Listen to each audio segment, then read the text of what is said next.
আসসালামু আলাইকুম, সবাই কেমন আছেন? আশা করি অনেক বেশি ভালো আছেন। আজকে একটা বাস্তব ঘটনা বলবো। আমার অফিসে ঘটনা ঘটছে। এক ভাই ব্যাংকে যাবে টাকা তুলতে, পাশে অপারেটর, সে বললো তুমি ব্যাংকে যাবা, তাহলে আমার কার্ডটা নিয়ে যাও। আচ্ছা দাও, কার্ডটা দাও।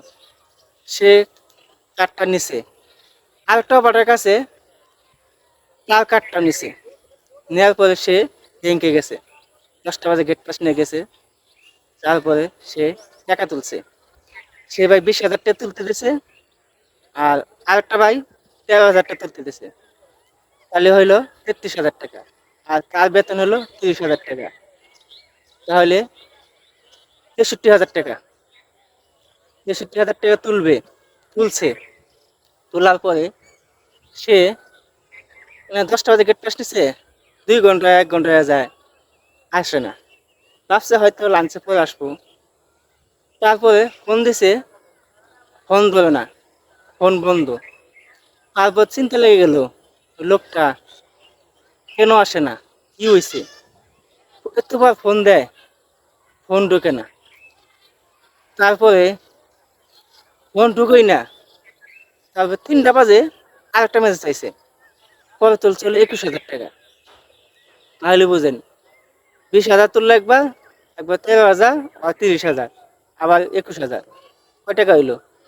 তুইলে সে মানে ফোন রিসিভ করে না। 2 দিন 3 দিন ফোন দেয়, ফোন রিসিভ করে না। পরে একদিন কল ঢুকলো, তার শাশুড়ি ধরলো। তারপরে ফোন তো কইছে টাকা কাট নিয়ে গেল কই, হুকো। ও যে এমন এমন খেলা হাসছে, সে আবার মোবাইলে গেমস খেলায় হাসছে টাকা দিয়ে। সে বলে 10টা হাজার টাকা উঠাইছে, 20,000, 13,000, 33,000, 30,000, 63,000 টাকা উঠাইছে। উঠে মোবাইলে বসছে, বলে 20,000 টাকা দান ধরছে। তোলার পরে আসছে, আবার 20,000 ধরছে। এইভাবে সবটাই হারিয়ে গেছে। তারপরে 3টা বাজে সে আবার টাকা উঠাইছে, 20,000, 21,000 টাকা উঠেছে। ওটা এটাও হাসছে।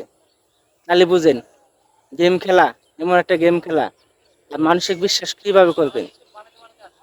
সে মনে করেন যে এত কষ্টের টাকা, প্রতিদিন 10টা ঘন্টা ডিউটি হয়, সে টাকাটা তুলতে দিছে, আর সে টাকাটা তুইলা গেমস খেললো। এই জন্য বলতে চাই ভাই, এই টাকা পয়সা মেরে দিন না। আর মোবাইলে যে গেমটা, সেটা টাকা দিয়ে খেলেন না, পাগল হয়ে যাবেন, আপনি নিশায় পড়ে যাবেন, আপনি এবার ধ্বংস হয়ে যাবেন। দেখেন, সে তার মারলো 41,000 টাকা, আর যেন 13,000 টাকা, কত হলো? 54,000 টাকা। তার হলো 30,000 টাকা, 54, 83,000 টাকা, 84,000 টাকা। তাহলে বুঝেন, 84,000 টাকা যে হারলো সে, আর সে ফোন ধরে না। এই জন্য সবাইকে বলি, যাদের যাদের ব্যাংকের টাকা উড়ান, আপনারা নিজে টাকা তুলবেন, কাউকে দিবেন না, কোনো মানুষের দেওয়া দরকার না। আপনি আত্মীয় স্বজন, ভাই টাই হই, বোন হই, নিজের বাপটা হই, নিজের লোকে দিবেন, কিন্তু ভাইয়ের অপরিচিত লোকে দিবেন না। দিলে তাহলে এই ভাইয়ের মতো টাকাটা মেরে যাবে। সে 10টা ঘন্টা ডিউটি করে এইভাবে কষ্ট করে টাকাটা কামাই করলো, আর যখন তুলতে দিল সে গেম খেলায় হেরে গেল। সেজন্য আবার যারা গেম খেলেন তাদের বলতে চাই, ভাই আপনারা গেম খেলা বাদ দেন। গেম খেলে আপনি এটা ধ্বংস হয়ে যান না, ধ্বংস হয়ে গেলে আপনি ঘর বাড়ি সব বেচা লাগবে, আপনি আত্মীয় স্বজন আপনি দাম দেবেন না, আপনি পাগল হয়ে যাবেন। গেমটা মোবাইলতে ডিলিট করবেন। ভিডিওটাতে ভালো লাগে, সবাই লাইক কমেন্ট করবেন। সবাই ধন্যবাদ।